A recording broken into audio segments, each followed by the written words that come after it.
Start करते हैं। तो आज हम पढ़ेंगे इंडेक्स फंक्शन को। पहले तो इंडेक्स फंक्शन का काम क्या होता है।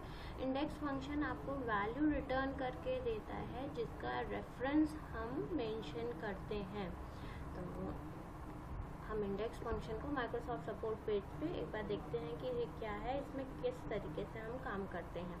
तो इंडेक्स फंक्शन को यूज़ करने के हमारे पास दो फॉर्म्स होते हैं, एक एरे फॉर्म होता है और एक होता है हमारा रेफरेंस फॉर्म। ठीक है, तो सबसे पहले तो इंडेक्स फंक्शन का एरे फॉर्म समझेंगे। तो इसमें क्या होगा, it will return the value of element जो कि टेबल या एरे में होगा, जिसका मतलब सेल रेफरेंस हम देंगे, यानी रो नंबर कॉलम नंबर हम देंगे। उस पर्टिकुलर इंडेक्स पे जाके जो वैल्यू आएगी हमें वो रिटर्न में मिलेगी। ठीक है, इसका सिंटेक्स देखते हैं। सिंटेक्स जो होता है, सिंटेक्स स्टार्ट होता है इंडेक्स से। इंडेक्स के बाद हम पहले अपने एरे का रेफरेंस देते हैं, हमारा एरे किस रेंज से किस रेंज तक लाई कर रहा है वो देंगे। उसके बाद हम देंगे कौन सा रो नंबर का वैल्यू हमें चाहिए एंड हमें कौन से कॉलम रेफरेंस का वैल्यू चाहिए। ठीक है, अगर सिंगल डायमेंशन एरे है, अगर मल्टी डायमेंशन एरे होती है तो हमें लेट्स से हम एक ब्लैंक एक्सेल लेते हैं।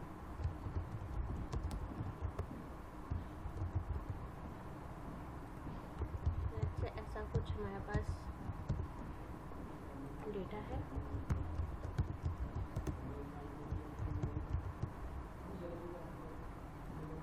ठीक है, अगर हमारे पास सिंगल डायमेंशन एरे है, दैट मीन्स अगर हम कह रहे हैं this is my array.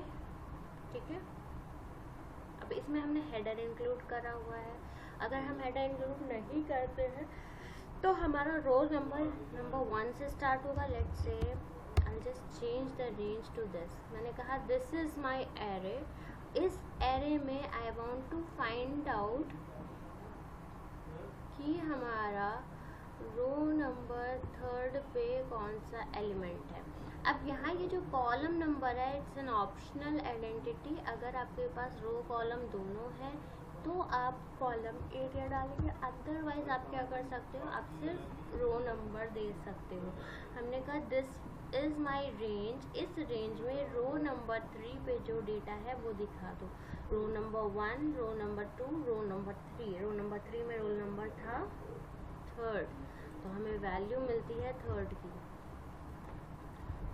Similarly अगर हम लेट्स से नेम एरे के लिए चलाए इंडेक्स फंक्शन को, तो इंडेक्स इस बार हम कह रहे हैं this is my array and I want to find the element at row number 2। तो वैल्यू क्या है, row number 1, row number 2, value क्या मिलती है हमें, B. Now let's say I want कि मेरे पास मल्टी डायमेंशनल एरे है, जैसे ये रेंज है जिसमें रो और कॉलम दोनों हैं। ठीक है, अब मैं कहती हूँ आई वांट द डेटा जो कि रो नंबर 3 पे हो। अब रो नंबर 3 पे आप देखोगे रो नंबर 1, रो नंबर 2, देन हमारा आएगा रो नंबर 3। तो रो नंबर 3 पे दो डेटा है, 3 भी है और C भी है। अगर हम नहीं देंगे कुछ भी तो हमें यहाँ पे रेफरेंस एरर आया। क्यों? क्योंकि वैल्यूज़ दो हैं, सेल हमारे पास एक है, तो हमें क्या करना पड़ेगा, रो के साथ कॉलम स्पेसिफाई करना पड़ेगा। अगर हम कॉलम 1 कहेंगे तो हमारा रोल नंबर पिक होगा, और इसी की जगह अगर हम कॉलम नंबर 2 कह देंगे तो हमारा नेम का वैल्यू पिक होगा। ठीक है, तो इंडेक्स फंक्शन बेसिकली क्या करता है, हमारा रो और कॉलम के इंडेक्स के बेसिस पे क्या वैल्यू है हमारे रेंज में, हमारे एरे में, वो वैल्यू पुल करके देता है। ठीक है, अब इसमें कुछ कंसीडरेशंस होते हैं, वो हमें पता रहने चाहिए। अगर हम रो नंबर और कॉलम नंबर दोनों का आर्ग्यूमेंट दे रहे हैं तो इंटरसेक्शन का वैल्यू आता है। ठीक है, ये यही है जो हमने यहाँ पे देखा। हमने कॉलम रो नंबर 3 बोला था, रो नंबर 3 का मतलब है 2 कॉलम्स थे। फिर हमने बोला कॉलम नंबर 2, तो क्या हुआ, इस पूरे रो इस पूरे कॉलम का जो इंटरसेक्शन सेल मिल रहा है, तो आप देखो इन दोनों में इंटरसेक्शन सेल कौन सा है हमारा, सी। तो इंटरसेक्शन का वैल्यू हमें मिलता है, ठीक है। अगर हमारा रो और कॉलम नंबर में हमने कुछ इनवैलिड डेटा दे दिया, जैसे हमने बोला इंडेक्स, ये वैल्यू सही ली, हमने लिया कॉलम रो नंबर 2 और हम कह रहे हैं कॉलम नंबर 4। तो आप देखो कॉलम 4 में तो कोई डेटा एग्जिस्ट ही नहीं कर रहा है, और प्लस कॉलम 4 हमारे रेंज में डिफाइंड ही नहीं है, तो हमें कौन सा एरर आएगा, रेफरेंस एरर आएगा। तो रेफरेंस एरर कब कब आ सकता है, एक तो तब जब हमने यहाँ इंडेक्स प्रॉपर ना लिए हों तब, ठीक है।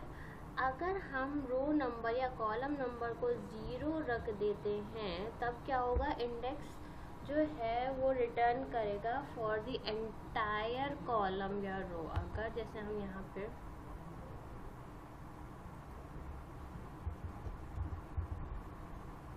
हम रो 0 कर देते हैं, कॉलम 1 कर देते हैं, तो हमें वैल्यू एरर आ रहा है। क्यों? क्योंकि रो 0 करते इसका मतलब है, just 1 second,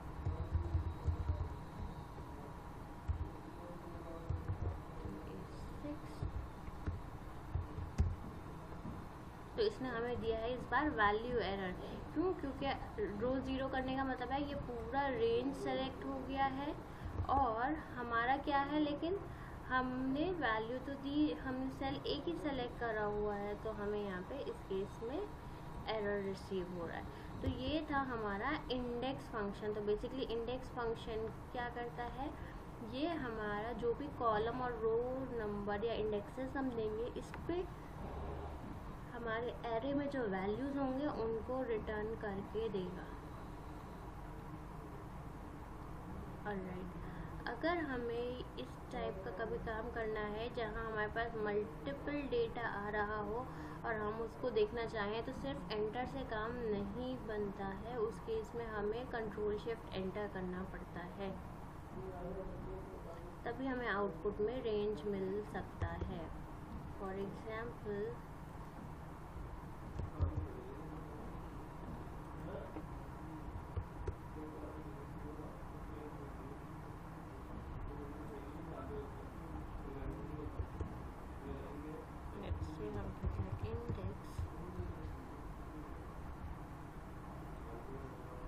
is the array on the row number 3,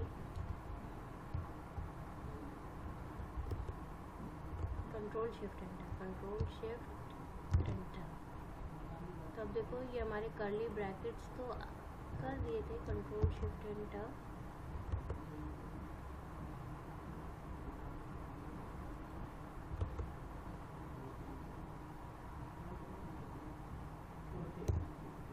लेकिन हमें रेफरेंस एरर अभी भी आ रहा है।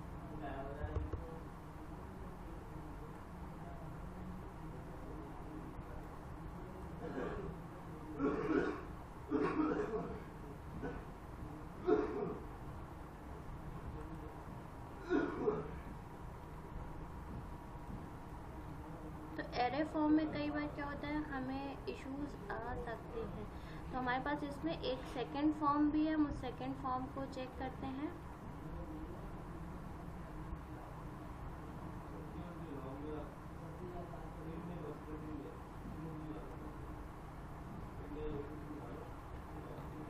Which is reference form. Reference form में क्या होगा, इसमें भी हम सेम तरीके से इंटरसेक्शन के वैल्यू पे निकालेंगे, लेकिन हम यहाँ क्या करेंगे, हम यहाँ थोड़ा सा हमारा सिंटेक्स चेंज होता है कि हम यहाँ पहले उसका रेफरेंस देते हैं। तो रेफरेंस फॉर्म में इंडेक्स फॉर्मूला ऐसे ही आएगा, पहले हम रेफरेंस देंगे, देन रेफरेंस इज बेसिकली हमारा सेल का रेंज जो होता है वो रेफरेंस कहलाता है, रो नंबर आता है, देन हमारा कॉलम नंबर आता है, उसके बाद हमारा पास एक एडिशनल टर्म आता है विच इज़ एरिया नंबर। तो एरिया नंबर क्या करेगा, it will select the range in the reference which we are going to provide, और उसके इंटरसेक्शन के हिसाब से हमें वैल्यूज देगा। For example let's say the first area selected अगर 1 है तो पहला वाला इंडेक्स उठाएगा, सेकंड है तो सेकंड इंडेक्स उठाएगा। इस तरीके से हम चूज़ कर सकते हैं कि हमें कौन सा एरिया चाहिए है, ठीक है। फॉर एग्जाम्पल लेट्स से यहाँ हमारे पास A1 से B4 में डेटा है, देन सेकेंडली उठाया है D1 से E4, उसके बाद उठाया G1 से H4 और हमने कहा एरिया 1। तो हमारे पास क्या है, एक रेंज एरिया का दिया हुआ है और हम कह रहे हैं हम पहले एरिया में से वैल्यूज़ को पिक करना चाहते हैं। एरिया 2 करेंगे तो नेक्स्ट सेगमेंट से उठेगा, एरिया 3 करेंगे तो उसके बाद वाले सेगमेंट से फुल होगा डेटा। यही हम जब अपना पहले वाले फॉर्म में लगाते हैं, वहाँ हम क्या करते हैं, हम पूरा range as a single entity देते हैं, हम डिफरेंट एरिया वाइज उसको डिवाइड नहीं कर रहे होते हैं, ठीक है। तो ये थोड़ा सा डिफरेंस होता है हमारा दोनों फॉर्म में, ठीक है। नाउ लेट्स से हमारे पास ये एग्जाम्पल है जिसमें हमारे पास फ्रूट्स हैं, फ्रूट्स के प्राइसेस हैं और कितने नंबर ऑफ फ्रूट्स हमारे पास अवेलेबल है इसका डेटा है। तो यहाँ एक एग्जाम्पल लिया गया है, इंडेक्स फंक्शन को लगाया है A2 से C6 के लिए, पूरा एंटायर रेंज के लिए। आप देखना A2 से C6 पहला रेंज इन्होंने 2 से 6 का डिफाइन किया, जिसमें हमने बोला है सेकेंड रो का थर्ड कॉलम का वैल्यू उठाओ। तो second row would mean this, third row would mean the count value, ठीक है। नेक्स्ट अब क्या किया, अब हमने इंडेक्स को रेंजेस के फॉर्म में डिवाइड कर दिया, सेक्शंस के फॉर्म में। पहला सेक्शन है A1 से C6, दूसरा सेक्शन है A8 से C11। हमने कहा सेकेंड रो का सेकेंड इंडेक्स उठाओ, लेकिन कौन से एरिया से, सेकेंड एरिया से। This is the second area. Second area का मतलब है A8 से स्टार्ट होगा, 1 2 3 4 5 6 7 8, यहाँ से स्टार्ट होगा A8 से। और हमने कहा है सेकेंड रो का सेकेंड एलिमेंट चाहिए, यहाँ से स्टार्ट हो रहा है। सेकेंड रो का सेकेंड एलिमेंट चाहिए, तो विच इज 1.25, ठीक है। तो इस तरीके से हम इंडेक्स फंक्शन का इस्तेमाल करते हैं।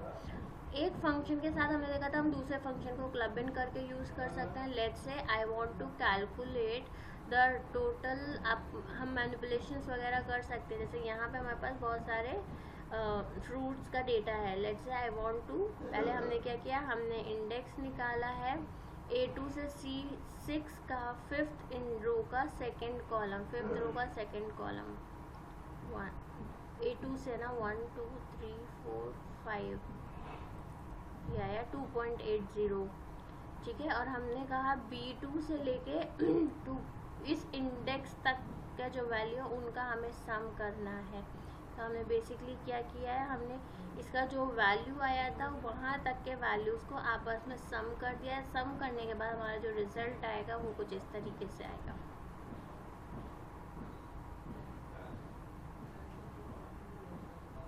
ठीक है। तो इस तरीके से हमारा क्या हुआ, B2 से B6 तक के वैल्यूज़ को सम कर दिया है। तो एक फॉर्मूला के अंदर हमने दूसरा फॉर्मूला यूज़ किया। तो basically this was index function. Index function का काम होता है हम जो भी रो और कॉलम का रेफरेंस देंगे उस पे डेटा में क्या वैल्यू है वो पिक करके लेके आने का। इंडेक्स फंक्शन क्लियर है?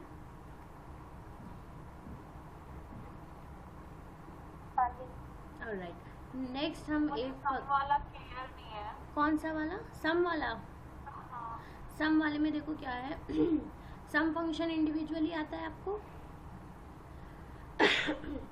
न्यूमेरिक डेटा के लिए सम फंक्शन लगाना आता है ना हमें। हाँ। और नॉर्मल इंडेक्स फंक्शन समझ में आया कि इंडेक्स क्या करेगा, हमारा जो भी हम इंडेक्स देंगे उसका वैल्यू पिक करके हमें देता है। अब हम यहाँ पे क्या कर रहे हैं, हमारे पास ये डेटा था, हमने बोला हमें सम लगाना है, लेकिन कैसे, जो इंडेक्स वैल्यूज़ हैं वो पुल करने हैं। तो यहाँ से हमने जो सम लगाया, हमने सम में पहले इंडेक्स लगाया है। इंडेक्स कहाँ से कहाँ तक का पुल किया, हमने कहा A1 से C11 का 0 का थर्ड कॉलम उठा लो, ठीक है। 0 का मतलब है सारे रोज, थर्ड कॉलम का मतलब है एंटायर थर्ड कॉलम, ठीक है। तो इसका मतलब हो गया ये पूरा, ये सारे वैल्यूज़ आ जाएंगे जैसे हम ये लिखेंगे। अब हमने क्या किया, इस पूरे इंडेक्स का जो वैल्यूज़ हैं उनको सम में भेज दिया। तो हमारे सम फंक्शन में वैल्यूज़ क्या गए, 40 plus 38 plus 15 plus 25 plus 40 plus 10 plus 16 plus 20 plus 12, ये सारे वैल्यूज़ हमारे सम में चले गए। तो इनका टोटल सम होके हमें मिल जाएगा 216। ठीक है, एक सेकेंड तरीका और लिखा है कि हमने पहले इंडेक्स निकाले हैं A2 से C6, रो 5 कॉलम नंबर 2। अब ये वैल्यू कौन सी आ रही है ये देखते हैं, A2 से C6 में रो 5, A2 से C6 1 2 3 4 5 6,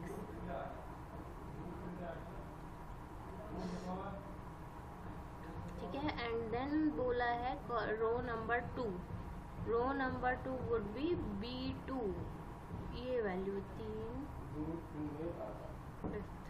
ये वैल्यू आएगी। ठीक है, ओवरऑल रेंज में आप देखोगे तो ये 6th इंडेक्स का वैल्यू आ गया। अब हमने सम लगाया है किस रेंज से, हमने कहा B2 से इस पर्टिकुलर इंडेक्स के रेंज तक, तो B2 से B6 तक के लिए हमारा सम लग जाएगा।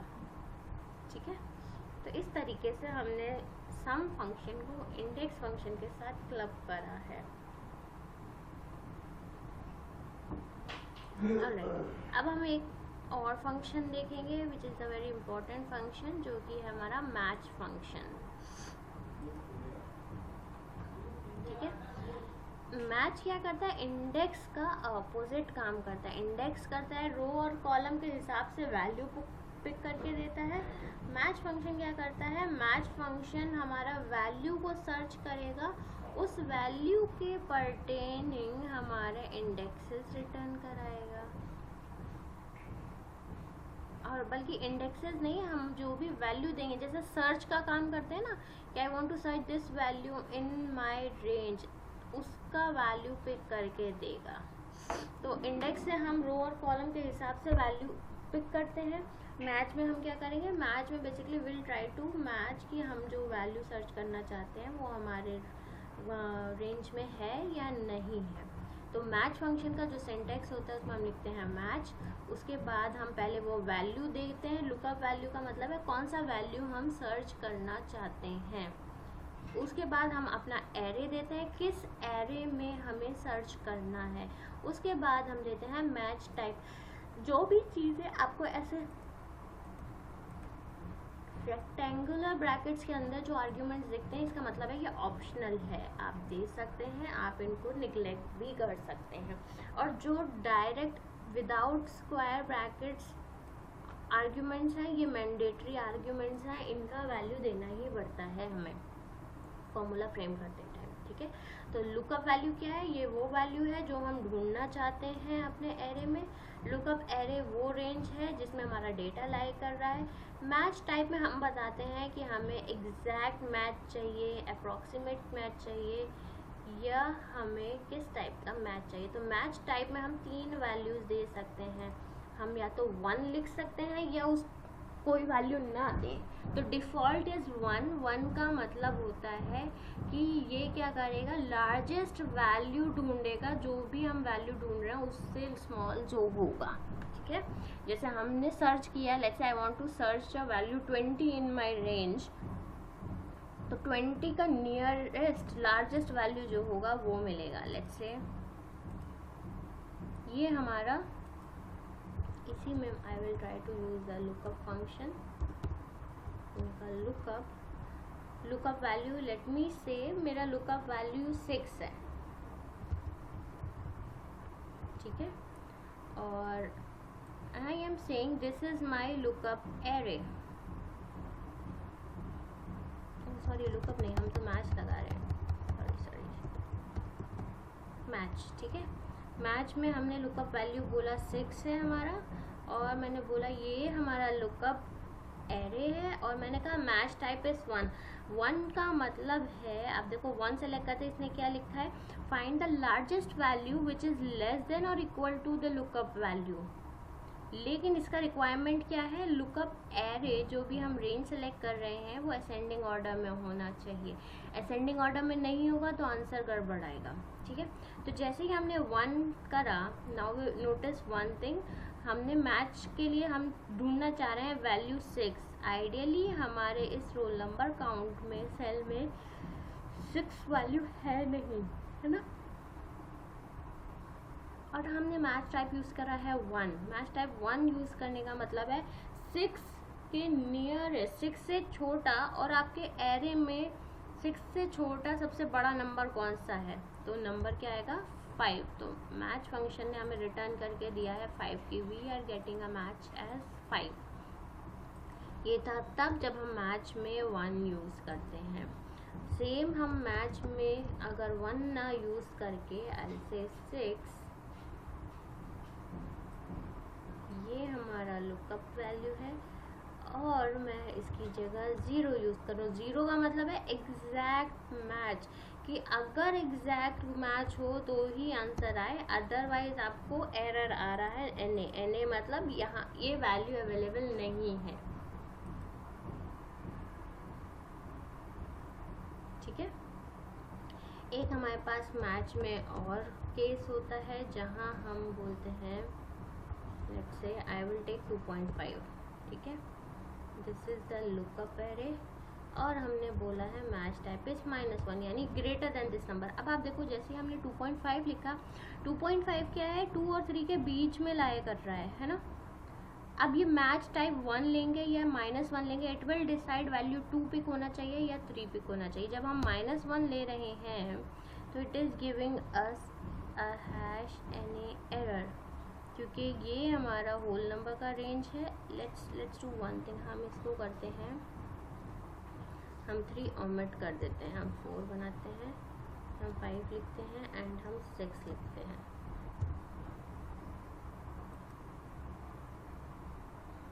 टू 2.5 की जगह अब हम इसको 3 को ढूंढते हैं, ठीक है। आई एम ट्राइंग टू से कि लुक 3 वैल्यू ढूंढो इस रेंज में, एंड वी आर सेइंग -1 यानी greater than this number value हमें चाहिए।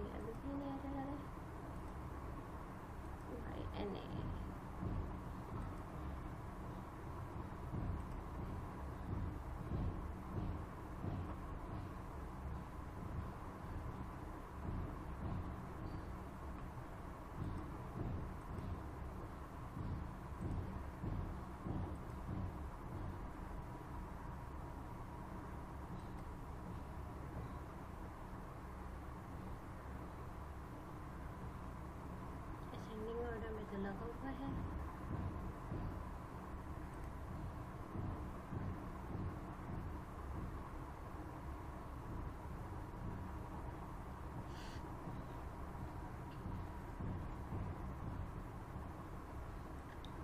लेट्स डू वन थिंग, हम इस एग्जाम्पल को देख लेते हैं ताकि हमारे पास डेटा क्लियर डेटा होगा। ये हमारा फ्रूट्स है और ये हमारा काउंट है, ठीक है। ऑलराइट, तो हमारे पास फ्रूट्स हैं एंड उनके काउंट है। तो लेट्स से सेम एग्जाम्पल को देखते हैं, that we want to match 39 यानी we are trying to find the value of 39 in this range. Range हम चेंज करेंगे क्योंकि this is not the range जिसमें हमें सर्च करना है, दिस इज द रेंज जिसमें हमें सर्च करना है। और हमने बोला मैच टाइप 1 रखना है। मैच टाइप 1 रखने का मतलब है इसने हमें रिटर्न करा है index number 2। This is basically index बता रहा है 1 2। हमारा जो रेंज था H15 से H18, सेकेंड इंडेक्स पे हमें वैल्यू मिल रही है 38। तो जब हम 1 यूज़ कर रहे थे तो it is going to return the largest value which is smaller than this lookup value. Same function को अगर हम एग्जैक्ट मैच के लिए लगाएं, यहाँ पे लगाएंगे एंड दिस टाइम हम मैच टाइप 0 कर देते हैं, यानी वी आर ट्राइंग टू से एग्जैक्ट मैच दे दो। एग्जैक्ट मैच नहीं है तो हमें एनी एरर आया है। सेम केस के लिए अगर हम -1 लेते हैं, यानी we want a number greater than this, तो भी हमें NA एरर रिजल्ट करा है इसने।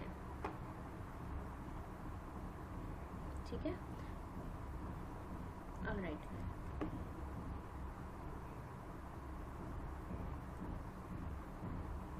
ओके, जो हमें NA में एरर आ रहा है वो इसलिए कि जब हम -1 यूज़ करना चाहते हैं तो हमारा जो रिक्वायरमेंट है वो असेंडिंग नहीं डिसेंडिंग ऑर्डर का होना चाहिए। तो यानी अगर हम अपने डेटा को डिसेंडिंग ऑर्डर में चेंज करेंगे तो अब आप देखो हमें वैल्यू मिल रही है -1 के केस में। ठीक है, अब क्या वैल्यू मिल रही है वो देखिएगा। हमने बोला था 39 ढूंढना है, इस रेंज में ढूंढना है। -1 का मतलब था 39 से ग्रेटर हो वैल्यू और आपके इसका स्मॉल वैल्यू हो, आपको वो वैल्यू चाहिए। तो 39 के क्लोजेस्ट दो वैल्यूज थे, 38 और 40। अब इसमें से 39 से बड़ा वैल्यू कौन सा है? 40। तो इसने डिफ़ॉल्ट इंडेक्स किसका दिया है? हमें 40 के रेफरेंस में इंडेक्स दिया है कि आपका जो वैल्यू है वो लाई कर रहा है सेकंड इंडेक्स पे। अब एक चीज़ ध्यान दीजिए, जैसे ही हमने इसको डिसेंडिंग ऑर्डर में किया हमारे पहले दो में NA एरर आ रहा है। क्यों? उसका रीज़न है कि जब हम इंडेक्स मैच फंक्शन में हम 0 या 1 टाइप लेते हैं मैच टाइप में, तो हमें असेंडिंग ऑर्डर में डेटा चाहिए होता है, और जब हम -1 यूज़ करना चाहते हैं तो हमारा जो डेटा है वो डिसेंडिंग ऑर्डर में होना चाहिए। तो हमें ये थोड़ा सा यहाँ पे फॉर्मेट का ध्यान रखना है कि मैच टाइप 0, 1, -1 का क्या मतलब होता है। इंटरव्यूज़ में भी अक्सर करके इन पे क्वेश्चन बेस्ड होते हैं। ठीक है, तो इस तरीके से हम इंडेक्स और मैच फंक्शन को यूज़ करते हैं।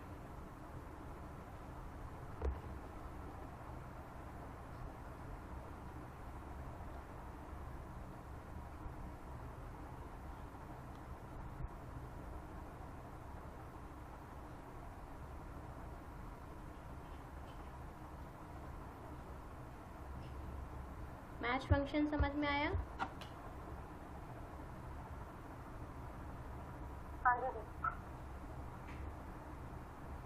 ठीक है, अब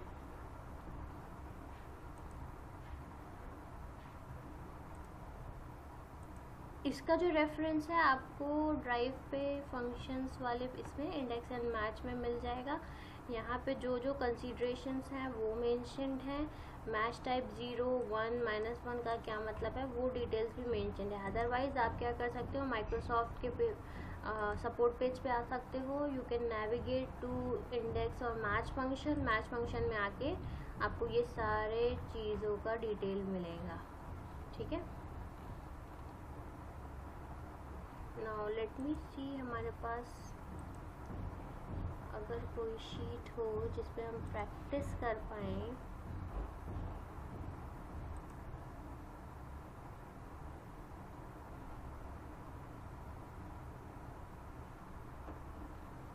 लुकअप का है।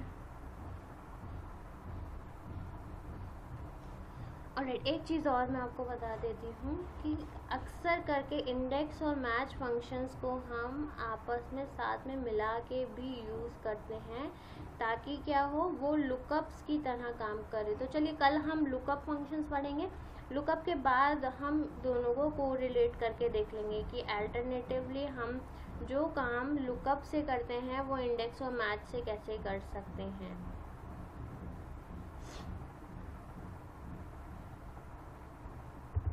आई थिंक ये वाला डेटा है हमारे पास।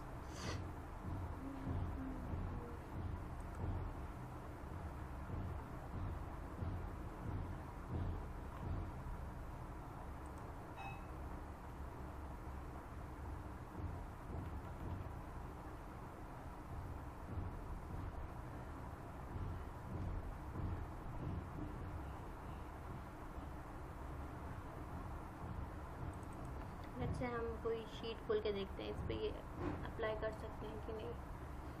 ब्लैंक शीट है ये।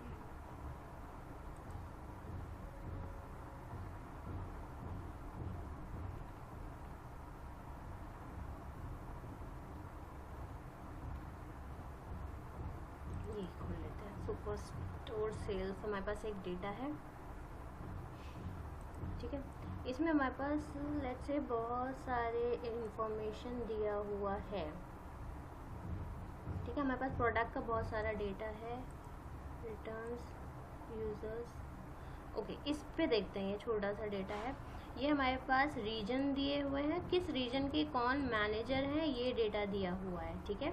तो let's say I want to find कि वेस्ट रीजन के मैनेजर कौन है। हमें पता करना है वेस्ट रीजन में मैनेजर कौन है। तो हम यहाँ पे इंडेक्स एंड मैच का कॉम्बिनेशन यूज़ कर सकते हैं। कैसे? पहले हम क्या करें, हम वेस्ट का मैच देखें, इसमें वेस्ट मैच फंक्शन लगाएं इसमें फॉर वेस्ट वैल्यू, वहाँ से रो पिक करें। देन हम क्या करें, करस्पॉन्डिंगली उस रो और कॉलम के लिए यहाँ पे इंडेक्स फंक्शन लगाएं, यानी एक फंक्शन के अंदर दूसरा फंक्शन यूज़ करने की कोशिश करते हैं।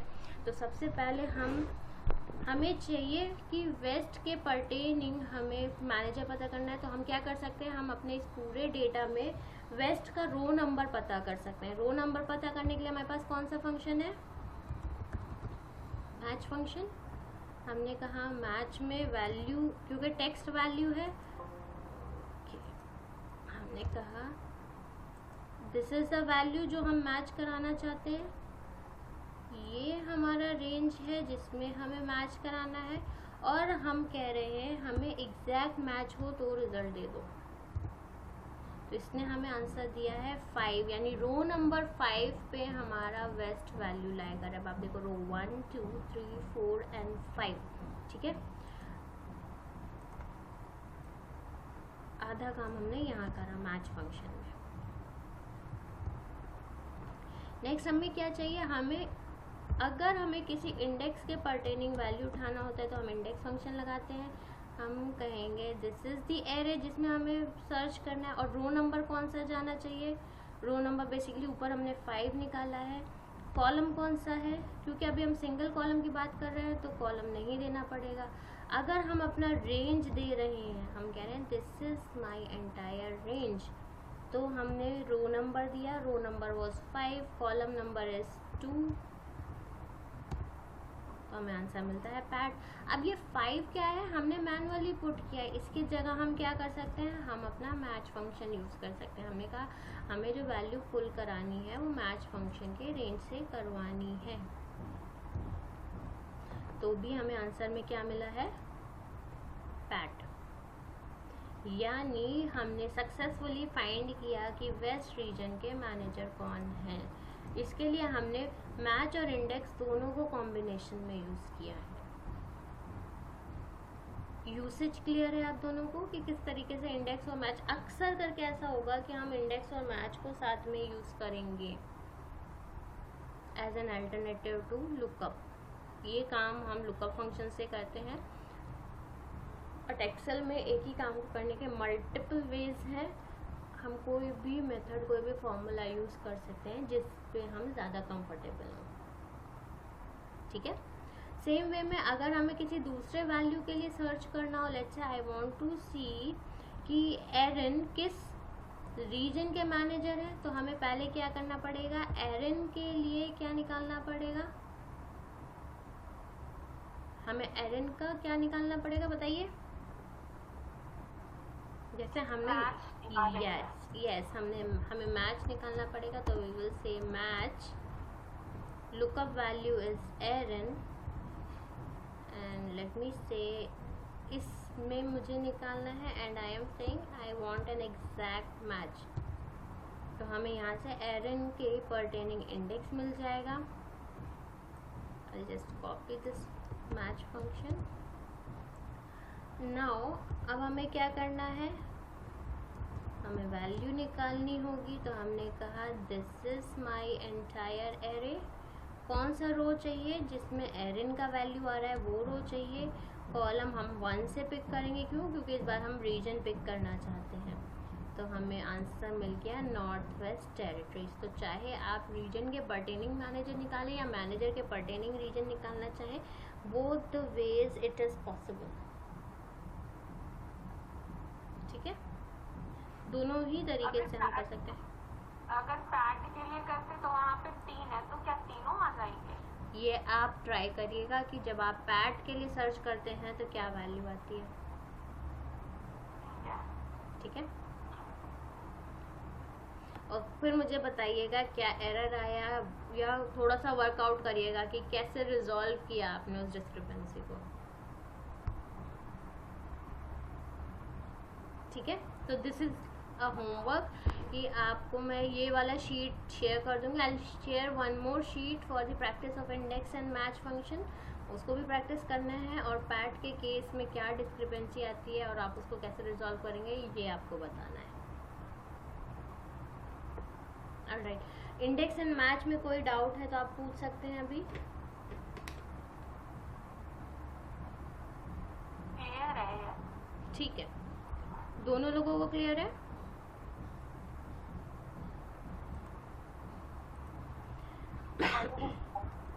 ऑलराइट, ठीक है, तो इंडेक्स एंड मैच